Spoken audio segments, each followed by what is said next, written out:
Listra. Eso es ser activista. Pero no necesariamente venimos a satisfacer el corazón de Jesús. También la vida de oración y la vida de comunión no debe ser una excusa para no alimentarte y ser un investigador.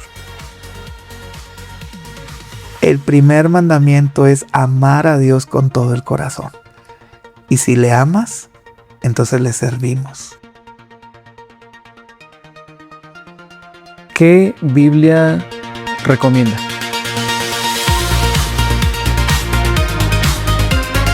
¿Por qué cree que se da mucho eso, pastor, de que los estudiantes cuando se gradúan creen que son más que el pastor incluso? Bueno, si pasa eso es porque tiene una mala academia. O sea, la academia no es eso. Y ahí es donde encontramos ese gran conflicto. Leonard Ravenhill, predicador metodista, decía: ningún hombre es mayor que su vida de oración. Cuando yo enseño en el instituto, yo encargo muchas tareas.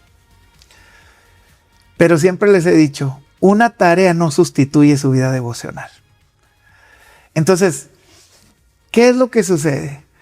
Por eso tenemos que hacer una auditoría en el corazón para ver el perfil del egresado, pero también quiénes son los que ingresan. Ya estamos llegando a esas fechas. En diciembre hay una parte y en mayo hay otra parte donde todos suben sus diplomas y sus títulos de que terminaron algún curso, algún programa. Claro. Ahora, es el esfuerzo, está muy bien.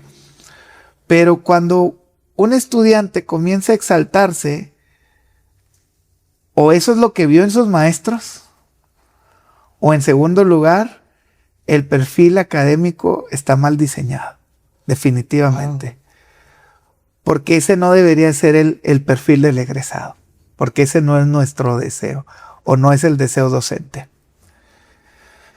¿Qué es lo que sucede más puntualmente con esto?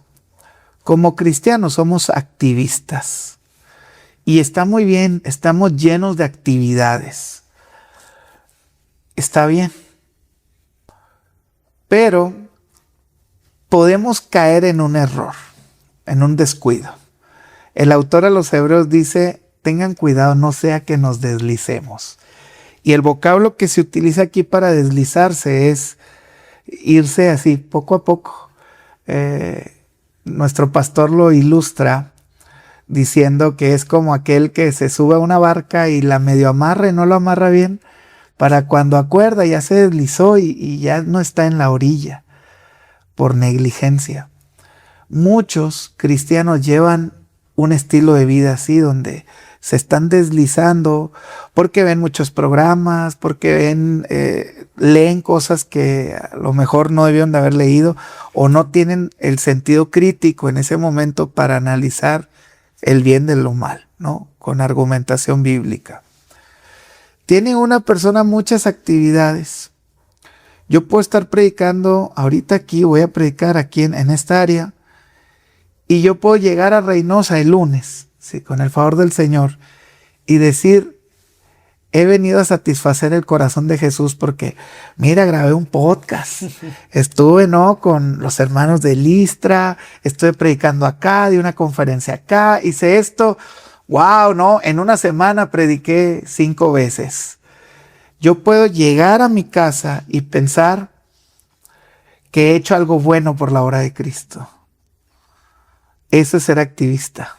Entiendo. Pero no necesariamente venimos a satisfacer el corazón de Jesús. Porque el primer mandamiento no es ser pastor, ser ministro, ser predicador. El primer mandamiento es amar a Dios con todo el corazón. Y si le amas, entonces le servimos. Pero creo que algunos lo han hecho al revés. No servimos por amor, no estudiamos por amor, sino el amor se pone a un plano aparte. Entonces, yo cuando les enseño a los estudiantes, si tú te vas a desvelar haciendo una tarea, termínala, pero no llegues a tu cama pensando: ay, Señor, ya hice esta tarea, ¿verdad? He correspondido con diligencia al llamado que me has dado. Tienes que pasar tiempo en oración. Que una persona sea altiva, académicamente hablando, refleja su falta de comunión con Dios. Y ese es el gran peligro que se tiene en las academias. Irse a ese extremo de buscar la erudición bíblica, pero no cultivar la unción a través de la comunión. Entonces se convierten en personas que saben mucho de la Biblia, que tienen conocimiento de la Biblia, pero no necesariamente tienen una comunión con Dios. Por eso la importancia de mantener una vida en comunión con Dios, pero que eso no sea un impedimento para yo buscar la erudición bíblica. Gordon Fee, asambleísta canadiense, dice que en una ocasión se ilustra, a él se le llamaba el erudito en llamas. Dice que en una ocasión, él al principio de su ministerio le hizo varias observaciones a un predicador. Y creo que a nadie nos gusta la crítica, ¿no? Pero en la crítica se va a ver cómo está nuestro corazón, cómo reaccionamos ante la crítica. Y entonces le dijo, mire, es que le vi que estas cosas que son imprecisas de su predicación. Y entonces aquella persona le respondió, prefiero ser un ignorante en llamas a ser un erudito frío. Entonces Gordon Fee después de eso dijo, no, pues yo prefiero ser mejor un erudito en llamas. Y fue algo de lo cual personas como Gary Shogren, grandes escritores, elogiaron siempre de Gordon Fee, asambleísta canadiense, que él fue un erudito que mantuvo una vida pentecostal, devocional. Y creo que es el gran desafío que se tiene para los que buscan la academia. Ser un investigador de la Biblia, pero que eso no entorpezca de ninguna manera mi comunión con Dios, mis tiempos de oración, mi tiempo de devoción. Entonces, por eso hay que tener cuidado con el activismo. Yo acepto invitaciones a salir 2 veces al mes. Por lo mismo, porque tenemos una familia, tenemos una iglesia, entonces no debemos de dejar que nada perturbe ni entorpezca nuestra vida devocional, pero tampoco que nada corrompa nuestra vida académica. Y entonces tiene ya mucho sentido la expresión de Leonard Ravenhill, ningún hombre es mayor que su vida de oración. Ni la academia ni nada debe de quitar. Pero también la vida de oración y la vida de comunión no debe ser una excusa para no alimentarte y ser un investigador. Claro. Entonces tiene que ver con el equilibrio. Cuando el joven sale y sale con esa altivez, es un claro reflejo de que su comunión con Dios ha sido entorpecida. Definitivamente. Wow. ¿Ha sido usted maestro de instituto bíblico, de escuelas bíblicas? Dentro de su experiencia, ¿qué Biblia recomienda? Muy bien. Hay varias Biblias de estudio.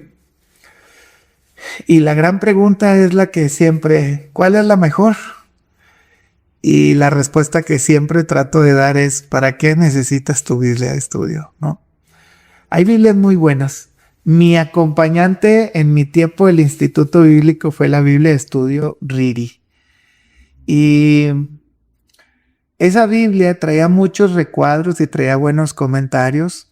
El autor, Riri, él es egresado del Seminario Teológico de Dallas, es una escuela dispensacionalista, y entonces en algunas cosas obviamente no concordamos, como él en los comentarios que hace acerca del Espíritu Santo, él no distingue la llenura del Espíritu Santo o el bautismo en el Espíritu Santo como una experiencia diferente a la salvación. Entonces, pues aquí es lo que comenzamos a ver. ¿Para qué quieres tu Biblia de estudio? Esa es una buena Biblia comentada, pero tenemos problemas con la neumatología. Entonces viene la Biblia de estudio teológico, también muy buena, pero sí seguimos teniendo problemas con algunos aspectos de la teología. Si alguien quiere algo de evidencias arqueológicas, pues está la Biblia arqueológica. La Biblia apologética está muy bien si tú quieres comenzar a argumentar contra personas de otras religiones. Entonces, esta Biblia tiene un apartado muy bueno donde utiliza algunos textos que otras religiones han utilizado. Por ejemplo, está el caso de Juan el Bautista, que dice, Jesús dijo, este es el Elías que había de venir. Entonces, algunas religiones utilizan ese texto para decir que Jesús se refiere a la reencarnación. Nosotros no creemos en la reencarnación. Creemos en la encarnación, pero la reencarnación como tal no. Y esta Biblia explica por qué no puede ser utilizado ese texto como reencarnación. Primero, porque Elías no murió. Y segundo, porque es un sentido figurado. Es decir, este es el Elías que había de venir. Es alguien que tiene el espíritu como Elías. Entonces, esa Biblia ayuda mucho para entender algunos pasajes que son vistos a lo mejor desde la cosmovisión musulmana, los budistas, cómo utilizar ciertos pasajes para confrontar. Otra Biblia de estudio que para mí es muy precisa para predicadores es la Biblia de estudio palabra clave. ¿Cuál es la riqueza de esta Biblia? Bueno, durante todo el texto va a traer muchas palabras subrayadas, de ahí el nombre palabra clave. Si está la palabra subrayada es que es una palabra clave. Va a traer una numeración y esa numeración te va a mandar al final de la Biblia donde tiene la concordancia Strong, que es un diccionario en hebreo para el Antiguo Testamento, griego para el Nuevo Testamento. Te va a decir qué significa esa palabra en su vocablo o lo que puede significar. Entonces, en realidad, Biblias de estudio hay muchas. Nosotros debemos de tener más de 20 Biblias de estudio. Pero en realidad ¿para qué ocupo esta Biblia de estudio? Para analizar comentarios, para analizar aspectos teológicos, para analizar historia, para analizar aplicaciones, para sacar bosquejos, como la Biblia para la predicación, que tiene bosquejos. Entonces, en realidad, cada Biblia tiene su riqueza, pero también cada una tiene sus espinas. Entonces, tenemos que tener mucho cuidado, saber quiénes son, primero, quién es la casa editorial, cuál es la inclinación teológica, quiénes son los escritores. Está la Biblia patrística, que es una de las más nuevas, pero que en realidad lo que se encuentran son los comentarios de los padres de la iglesia y el modelo que ellos utilizaban era muy alegórico, que para nuestro tiempo no es tan aceptable, pues el método de interpretación que utilizamos es el histórico, gramatical, teológico. Entonces, podemos encontrar que en las Biblias de estudio hay información, pero que no siempre apoya la postura que nosotros tenemos. Dentro de los 10 campos de la teología, por decirlo así, con los que nosotros tenemos más discrepancias con la mayoría, sería con la neumatología, que es el estudio del Espíritu Santo. Tenemos en algunos aspectos problemas con la soteriología, particularmente con el pensamiento calvinista, que una persona haya sido predestinada y así es, no importa qué suceda. Una vez salvo, siempre salvo. Y tenemos mayormente conflicto con eclesiología, que es cómo ejercer el ministerio. Por ejemplo, nosotros damos oportunidad al ministerio de la mujer y hay otros que están cerrados completamente. Eso es una discrepancia en el área eclesiológica, cómo desarrollar el ministerio. Y donde hay más discrepancia aunado a la teología del Espíritu Santo es en la escatología. Hablamos del arrebatamiento, algunos creen que es antes, durante la gran tribulación o posterior. Entonces, esos serían las áreas de oportunidad y también de mayor reflexión a la hora de leer tanto un libro como una Biblia de estudio y tener nuestra alerta, porque sabemos que dentro de la teología pentecostal, esas son las mayores discrepancias con otros grupos o inclinaciones teológicas como los reformados, los bautistas, los metodistas, los nazarenos. Prácticamente ese sería el consejo. ¿Para qué la vamos a utilizar? O sea, si es para la predicación, yo recomiendo mucho la palabra clave. Si es para un estudio teológico, la Biblia de estudio teológico. Si queremos buenos comentarios en los textos, a mí me gusta mucho la Riri. Si alguien quiere de alguna manera saber más de arqueología, de historia, la Biblia arqueológica. Si alguien quiere conocer la Biblia cronológicamente, está la Biblia cronológica que la ordena. Cómo debe leerse la Biblia en orden cronológico, en sucesos de historia. Entonces ahí vemos que algunos capítulos están antes, otros libros están antes. Uh-huh. Entonces es prácticamente para qué la queremos, pero definitivamente todas van a traer una riqueza. Eso es en cuanto a la letra y a la literatura cristiana, que es muy importante y lo recalcamos aquí todos, es muy importante poder leer Biblia. Sí. En cuanto a predicadores, hoy más que nunca, así como palabras de político, hay más predicaciones en el internet que ayer. Cada día, cada hora se van sumando más y más predicaciones, gracias a Dios. Pero, ¿quiénes son sus predicadores favoritos, pastor? ¿A quién escucha usted? Muy bien. Muy buena pregunta. Bueno, a mí, aparte de su esposa y de sus pastores. Okay, ahora sí, aclaramos el punto. No, mi esposa está en el top definitivamente. Claro. Sí, no, siempre aprendo algo nuevo cuando escucho a Dianita. Pues obviamente mi suegro, ¿verdad? Los pastores.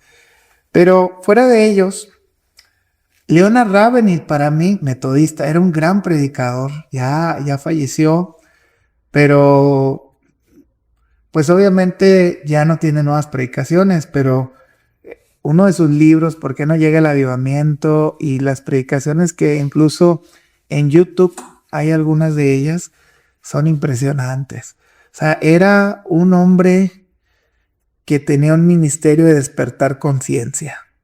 Despertar conciencia. Para mí ese es un ejemplo de un profeta. O sea, ese hombre era un profeta predicando, verdaderamente. Así también, de fuera de nuestro mundo asambleísta, David Jeremiah, el doctor David Jeremiah. Recuerdo que cuando vivía en Estados Unidos no me perdía Momento Decisivo, que era el programa radial donde tenía sus predicaciones y traducidas al español. Yo creo que ellos dos en el ámbito externo a nuestra comunidad asambleísta. Ya hablando de asambleístas, yo creo que el hermano José Saucedo Valenciano lo disfruto muchísimo. Creo que tiene una profundidad en el texto como pocos quizá pudieran tenerlo. ¿Quién más? Pues ya quizá a los demás los disfruto, siempre disfruto. Yo enseño que nosotros podemos recibir de cualquier persona. Creo que se le ha dado una inclinación muy fuerte, que también es equivocada, a ver quién viene a predicar para ver si lo escucho o no. Y entonces, muchos eventos, cuando hablamos de eventos regionales, distritales, en las publicidades se esfuerzan en poner obviamente al orador, pero sí creemos que se ha ido desparramando, por decirlo de alguna manera, una tendencia a decir, va a predicar entonces mejor no voy. Y creo que sí es un enfoque peligroso, porque nosotros debemos de aprender a recibir la palabra de Dios de quien venga. Nosotros no, en nuestra posición como oyentes, solamente es juzgar el texto, así como los de Berea, ¿no? Que decía, a ver si es cierto que esto dice en la Biblia. Pero más que ver su carácter o ver su metodología, o es que a mí me enseñaron con esta estructura y él predica con otra estructura. Creo que eso pues tiene que ver mucho con los gustos. Pero como predicadores, yo siempre enseño en relación a esto, no esperes que tú como predicador no esperes que la iglesia le preste más atención al mensaje de lo que tú se lo pones. Entonces, es una tendencia peligrosa el comenzar a clasificar a los predicadores. Ahora, eso es algo invariable. O sea, definitivamente escuchar a uno, escuchar a otro, alguien puede ser mucho más edificado, más nutritivo. Pero ese no debería de ser un impedimento para yo escuchar a alguien. Y creo que en el mundo en el que vivimos, por esa gran propagación después de la pandemia, de que todo el mundo sube sus predicaciones, tiene enseñanzas y todo, sí como que hay favoritos. Y a veces se puede caer en ese peligro de se pierde el enfoque. Y entonces comenzamos a ver a predicadores como artistas. Uh-huh. Y, es que a mí me gusta más este. Y a mí más este, cuando el enfoque no está en este caso en el predicador o en el artista, sino en la palabra de Dios. Entonces, sí, los que mencioné los disfruto muchísimo, pero hemos aprendido a disfrutar la palabra de Dios de quien venga.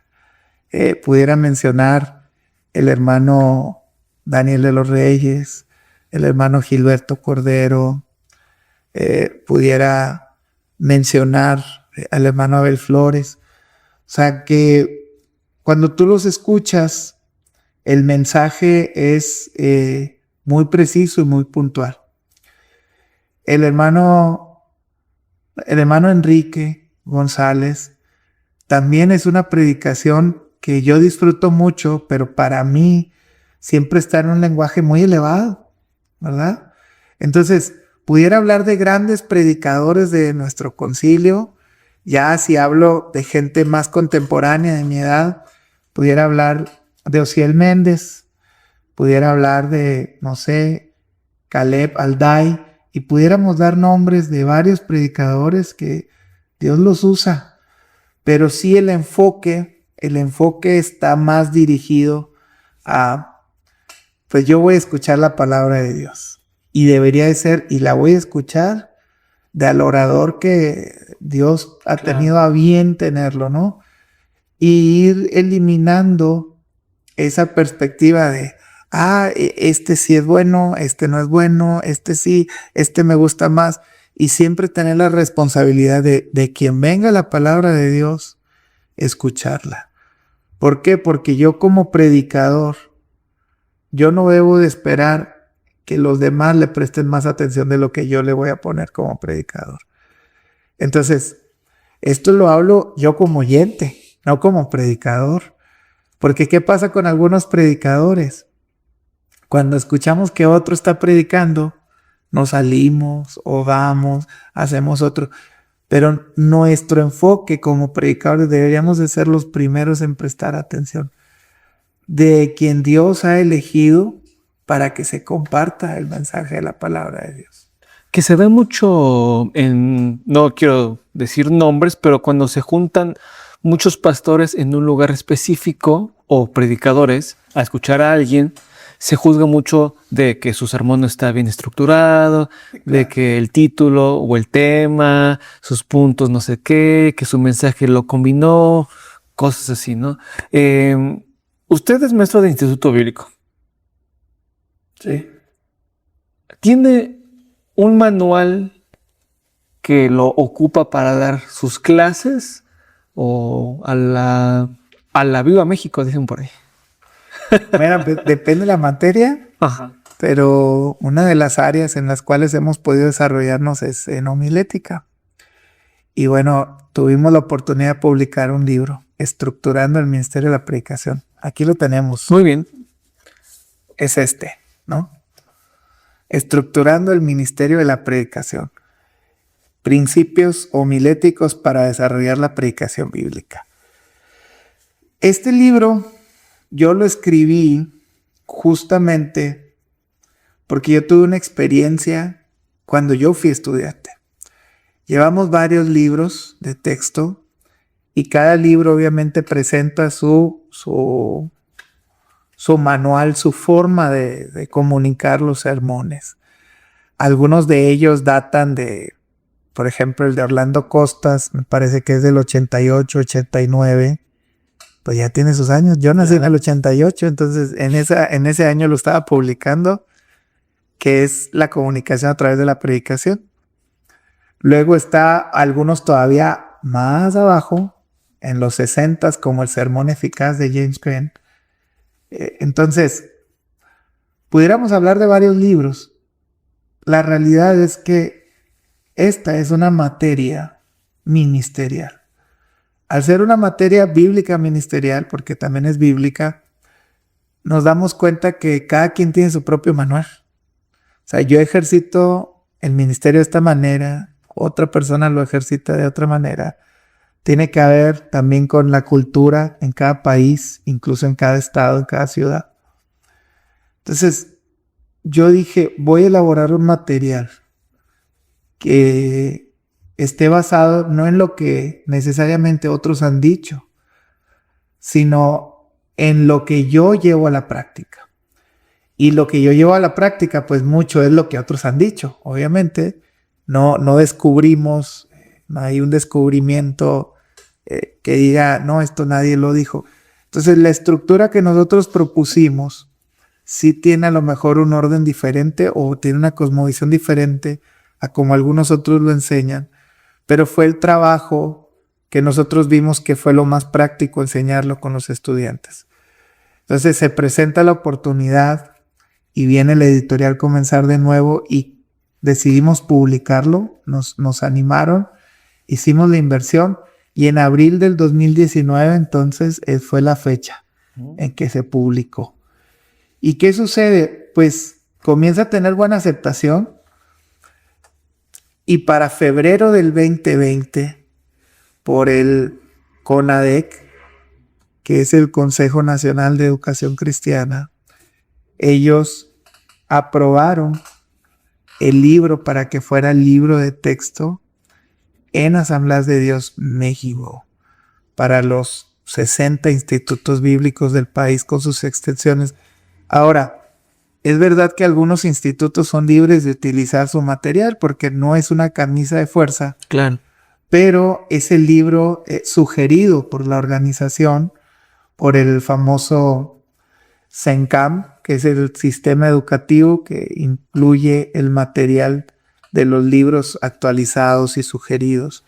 Entonces así es como nace esta publicación y se comienza a convertir en un libro de texto y comienza a desarrollarse de alguna manera ya en nuevas generaciones una estructura que, aunque puede ser similar para algunos, sí tiene sus discrepancias y ya es como una escuela que se ha ido formando. Entonces, yo cuando enseño esta materia, pues la enseño con este libro, primeramente porque es lo que yo aprendí, es lo que yo pongo en práctica. Entonces yo lo enseño porque pues yo voy a enseñar lo que yo domino, lo que yo he visto que es de provecho para los estudiantes. Y en segundo lugar, pues lo enseño porque es el libro de texto. Entonces si es el libro de texto sugerido, pues damos apertura a enseñar. Como cuando enseñamos alguna otra materia que se nos da un libro de texto, tratamos de apegarnos a dicho libro para enseñarlo. Si una persona lee el libro, ¿puede predicar mejor pero sin descuidar la oración? O sea, van de la mano. Sí, de hecho el libro, su primera unidad, el libro tiene 29 capítulos, me parece. Okay. Los primeros 3 capítulos son conceptos de homilética. Por ejemplo, el concepto distintivo de homilética, y enfatizamos la enseñanza homilética desde la perspectiva etimológica, teológica, hermenéutica y comunicativa. El segundo capítulo es por qué es importante la predicación. Y bueno, el primero de ellos es porque es el medio ordenado por Dios para divulgar el evangelio, y damos muchas razones. El capítulo 3 tiene que ver con las características propias de la predicación. Pero la unidad 2, que son los capítulos 4, 5 y 6, esos apuntan al corazón del predicador. cuáles son las actitudes que debe tener el predicador, si su corazón es gobernado por el Espíritu Santo, si busca la oración, si busca la devoción a Dios. Entonces, esos 3 capítulos están destinados justamente a el predicador como ser, no como hacer, sino cómo debe de ser, la ética. Entonces, el concepto griego de dar un discurso de la predicación en griego es el ethos, logos, patos. Y aquí se enfatiza, el ethos es la ética. Entonces yo te pregunto, si vamos a exponer un mensaje de la palabra de Dios, y tú sabes que la persona que está predicando vive en adulterio y está hablando en contra del adulterio, pues entonces hay un problema. Hay un rechazo. O sea, aunque el mensaje sea bíblico y sea preciso, hay un rechazo porque quien lo está comunicando no tiene el ethos para hablar de ese tema, la ética. Luego viene el logos. Logos es el mensaje, la palabra. ¿En qué debe estar centrado el mensaje del predicador? Lo decíamos al principio, ¿no? Que prediques tus historias, no. Que prediques tu vida, no. Que prediques la palabra, sí. Entonces el logos está concentrado en el contenido del mensaje. Y luego viene el patos. El patos se refiere a la pasión, a la emotividad. Y entonces esto también habla del ser del predicador, porque imagínate que yo te voy a contar una buena noticia que es el evangelio y te lo voy a contar triste. ¿Sí? O voy a hablar de una situación muy carente, la exhortación a vivir en santidad, y te lo voy a decir con una risa. Claro. Entonces, habla del ser. Entonces, más que predicar, mejor te va a ayudar, o al lector le va a ayudar a unificar esas partes que es en esencia el predicador.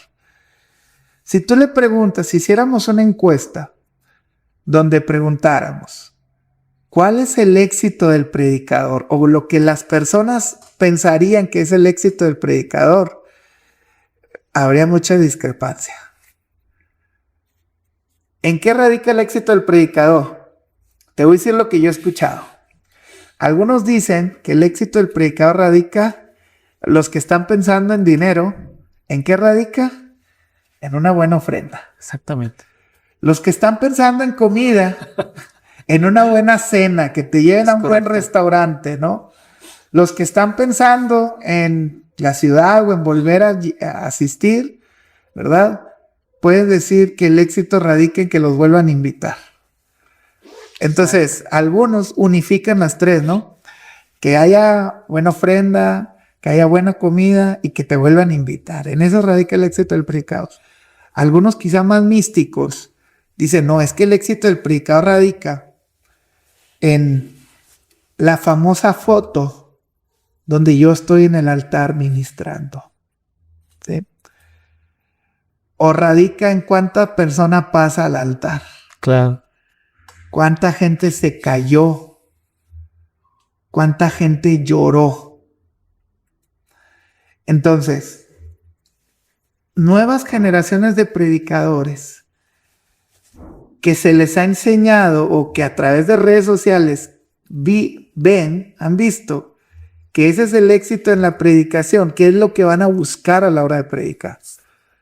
Que en base a eso, exactamente, que la gente pase el altar, que la gente llore, contar una historia que sea triste para que la gente venga y comienza a usar manipulación psicológica. Entonces, algo de lo que enseñamos en este libro es que aprendamos a identificar y a apelar también a la persona a la hora de predicar. Con el contenido nosotros debemos de apelar a la razón, al intelecto. Con la aplicación del sermón apelamos a sus emociones. Con la invitación del sermón apelamos a la voluntad que va a decidir. Y la administración del sermón apelamos al aspecto espiritual. Pero aquí es donde se corre mucho riesgo, porque hay una línea muy delgada entre hablar como predicadores y usurpar la posición del Espíritu Santo. Entonces, el joven predicador que no ha entendido esto, él quiere tener éxito en el ministerio, particularmente en el ministerio de la predicación, y puede sentirse muy tentado a usurpar la posición del Espíritu Santo en el púlpito. ¿De qué forma? Comenzando a intimidar a la gente, obligándolos, persuadiendo con palabra humana, porque Pablo dice que eso no es el ideal, por supuesto. Y entonces comienza a utilizar expresiones como, si tú no necesitas de Dios, quédate ahí donde estás. Pero si tú necesitas de Dios, ven a este altar. Pues es obvio que todos los cristianos, todas las personas necesitamos de Dios. Entonces, si yo no paso al altar, yo me siento exhibido porque el predicador me comienza a exhibir. Uh-huh. Hay momentos para manifestaciones públicas, decisiones públicas, y hay otros momentos donde no necesariamente es así. Entonces, con este libro no se trata de que te va a hacer mejor predicador, pero sí te va a poder enfocar en el ministerio de la predicación. ¿De qué manera? Para mí el éxito de la predicación está en Nehemías 8:8. ¿Qué dice Nehemías 8:8? Dice que leían la palabra claramente y dice que los levitas que estaban ahí ponían sentido de manera que entendiesen la lectura. ¿Cuál es nuestro trabajo como predicadores? ¿O cuál es el éxito? 2. 1. En comunicar el mensaje que Dios quiere que comuniquemos. No el que Ures quiere, sino el que Dios quiere que yo comunique. ¿Y eso cómo lo voy a conseguir? Vida devocional, sabiendo, conociendo a Dios. Y 2, hacerlo de una manera clara y sencilla, que la gente lo entienda. ¿Y cómo voy a lograr eso? La academia, hermenéutica, homilética, estructurando las ideas para comunicarlo de manera clara. Entonces, en esos 2 elementos radica el éxito del ministerio de la predicación. En saber en comunión, saber cuál es el mensaje que Dios quiere que comunique y buscar las herramientas necesarias para hacerlo comprensible al oyente. Uno de los elementos que nosotros usamos mucho es la palabra clave. Entonces, ¿qué es la palabra clave? Es la que le da unidad a las divisiones principales. Te voy a dar un ejemplo. Imagínate que yo voy a hablar acerca de Jesús y entonces no le doy orden al mensaje ni le doy unidad a través de la palabra clave. Y comienzo a decir, hermanos, amén, gloria a Dios, aleluya, con muletillas, ¿no? Uh-huh.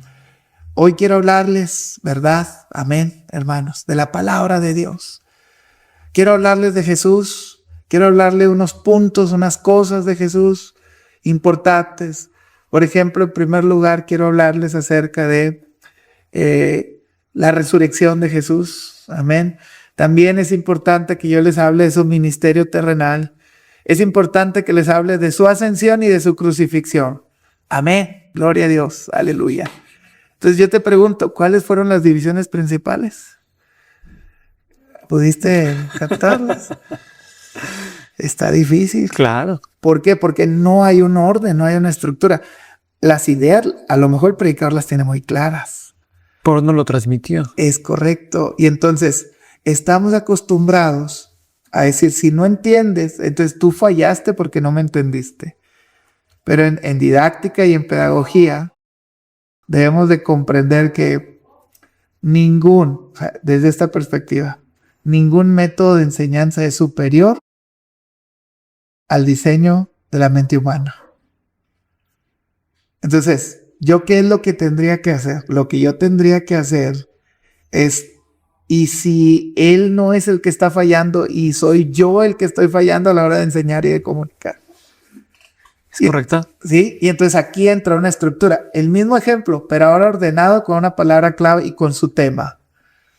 El día de hoy yo quiero hablarle de los sucesos cumbres de la vida del Señor Jesús.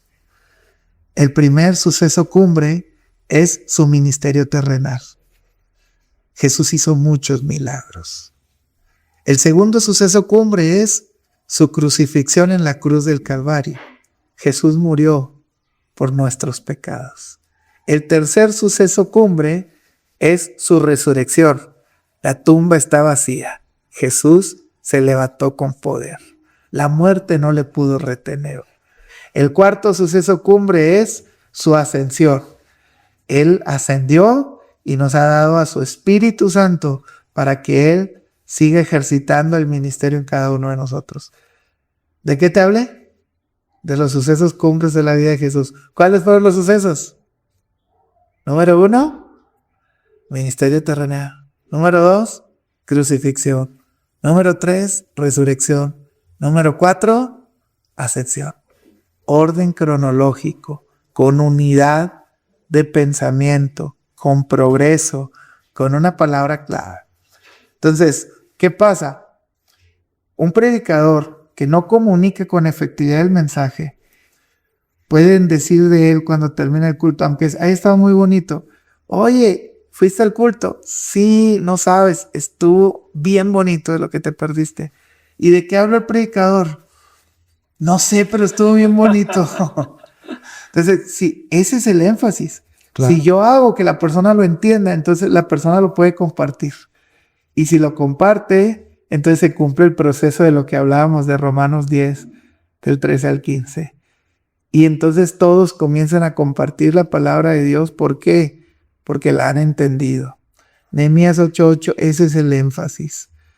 Ponerle sentido a la palabra de Dios. Entonces mi trabajo como predicador es eso.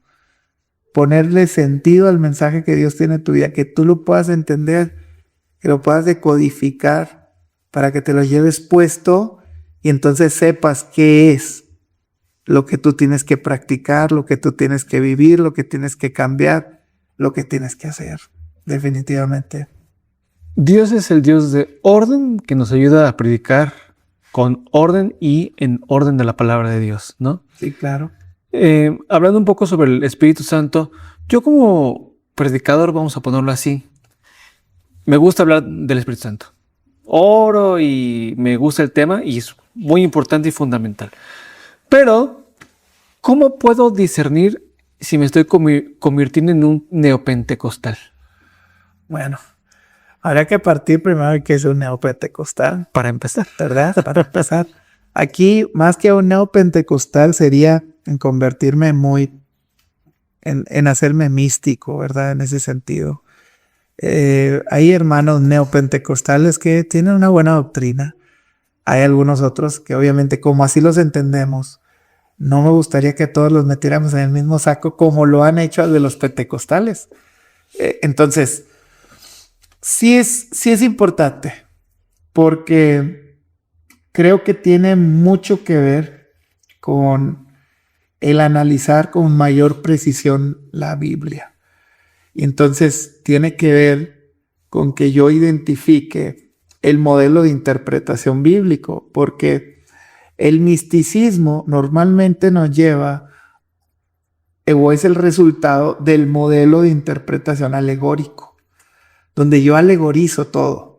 Y entonces está lo famoso, ¿no? El muchacho queriéndole pisar el tacón a la muchacha, porque dice que la Biblia, todo lo que pisare la planta de tu pie, ¿no? Claro. Va a ser tuyo. Y ahí vemos a cristianos dándole vueltas a un terreno porque quieren el terreno. Y esta no es fuera de orden necesariamente. Algún pastor puede sentir la convicción de hacerlo y hacerlo. El problema es cuando lo convertimos en una regla, una doctrina, una norma, que todos lo tienen que hacer así.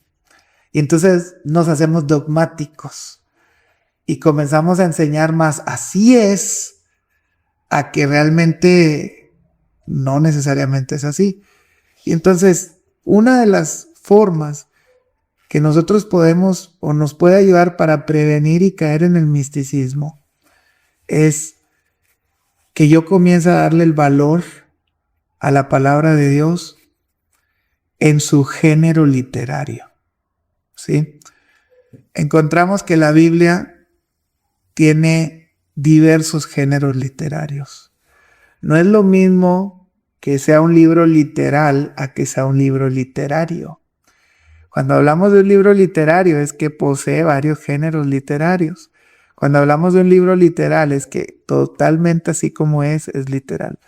Entonces aquí el modelo de interpretación histórico, gramatical, teológico, vamos a decir que nos va a regular a los dos extremos, que es el método literal y el método alegórico.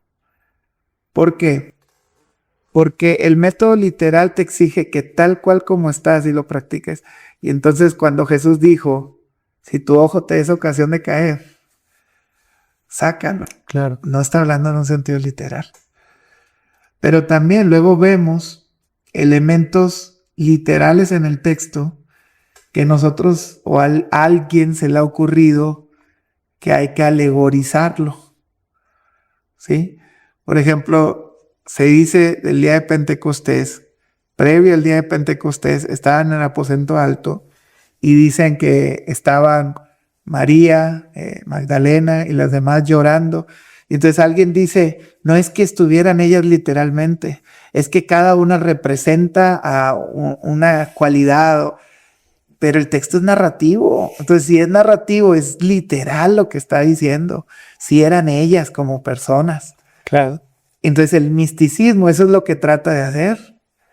Comienza a extraer expresiones, frases, y las saca completamente de su contexto. Y entonces ya en lo que hablamos de los carismas, lo que hablamos de la teología del Espíritu Santo, pues comienza a salirse de control. Porque si ven que en la Biblia alguien se rió, entonces dice, es que la risa es una expresión santa. Y entonces a través de la risa lo vamos a hacer.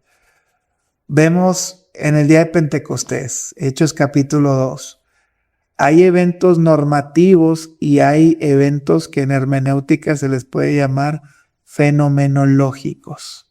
Fenómenos que sucedieron una vez y ya está. Entonces dice el texto que vino como un viento recio.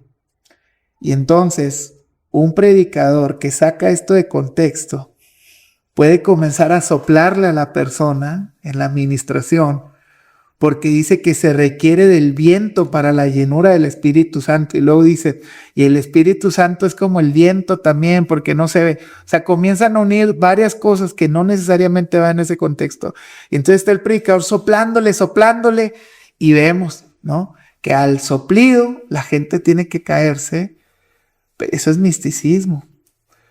¿Qué más? Pero porque sacan del texto, o sea, alegorizan elementos del texto que no son normativos. Entonces yo hago la pregunta, veo más sucesos de la llenura del Espíritu Santo en el libro de los Hechos y yo veo que se derrama el Espíritu, pero no hay viento. Entonces mi pregunta es, ¿fue un fenómeno solamente de esa vez o es algo normativo? Y pues la respuesta me va a decir, si fuera algo normativo, es que en todos los acontecimientos se suscitara. Exactamente. Pero es fenómeno. Y entonces vino un viento recio, como un estruendo recio, y estaban todos unánimes juntos. Estaban sentados, dice el texto. Entonces, para recibir la llenura del Espíritu Santo, hay que estar sentados, porque si alguien está parado, fuera de orden. Entonces, nuevamente, venimos con lo mismo. Hay que estar en un aposento alto para poder recibir. Para poder recibirlo, ¿no? Y entonces mejor le ponemos aposento alto a nuestro retiro, a nuestro templo, para que... Entonces, pero todo eso es falta de precisión en la interpretación del texto. Entonces, una persona puede tener muy alta su devoción y su comunión con Dios y orar y pasar tiempo en oración. El resultado no va a ser el misticismo. O sea, en realidad el misticismo es resultado de una interpretación o del método alegórico en interpretación. Entonces se le comienza a dar sentidos que en realidad no tienen.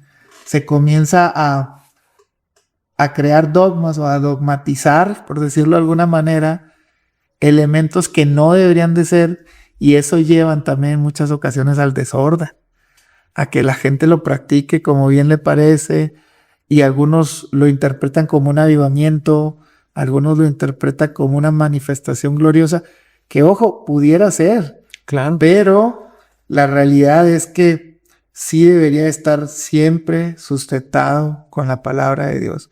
Y entonces vemos a Jesús, que Jesús le escupió, ¿no? Al lodo. Y ahora, si Jesús lo hizo, alguien diría, pues yo lo puedo hacer.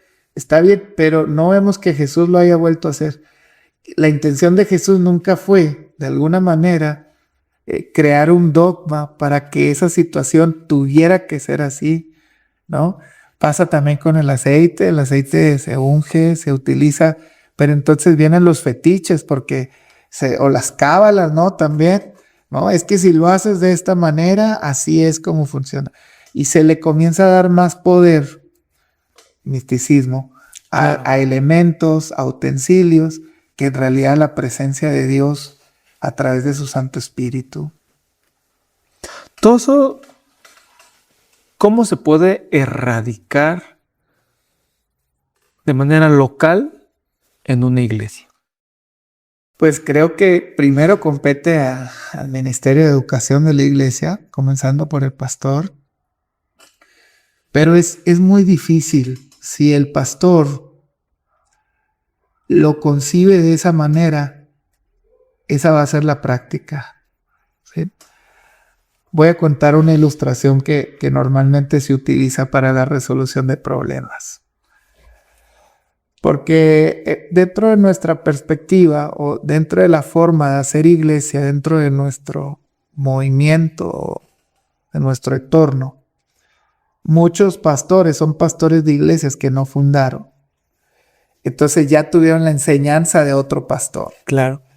Y cuando ha sido pastores históricos de muchos años que creían algo, que practicaban de alguna manera, esas son las más difíciles de erradicar.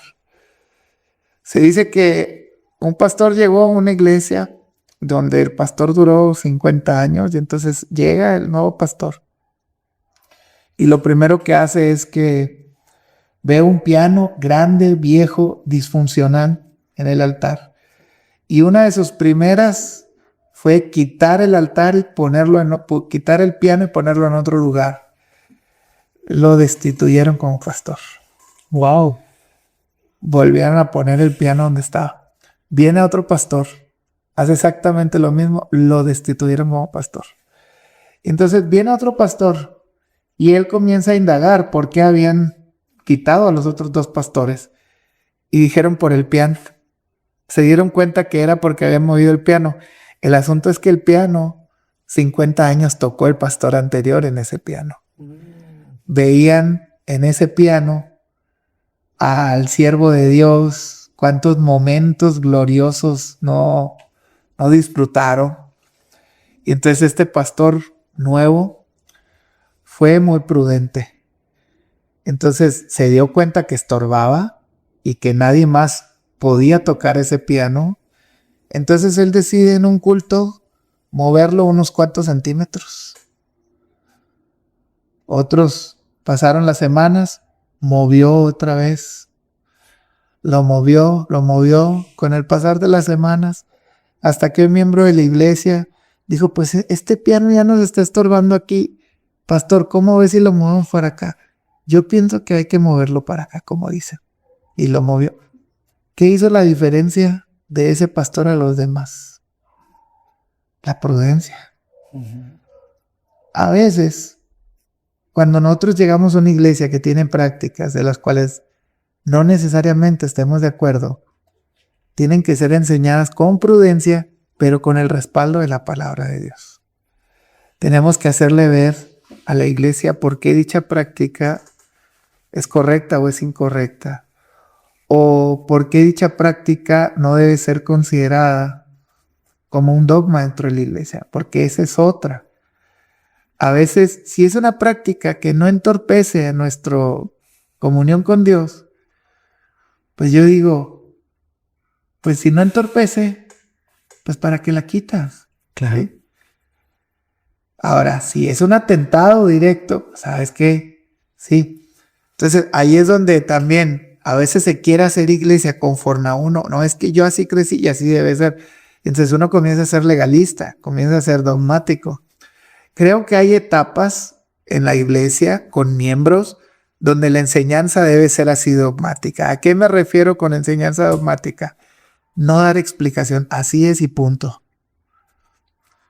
Vamos a ilustrarlo con un niño. Un niño va a meter un cable o va a meter algo al contacto de luz. ¿Cuál es nuestra reacción? ¡No lo hagas! No damos explicación. Decimos no lo hagas.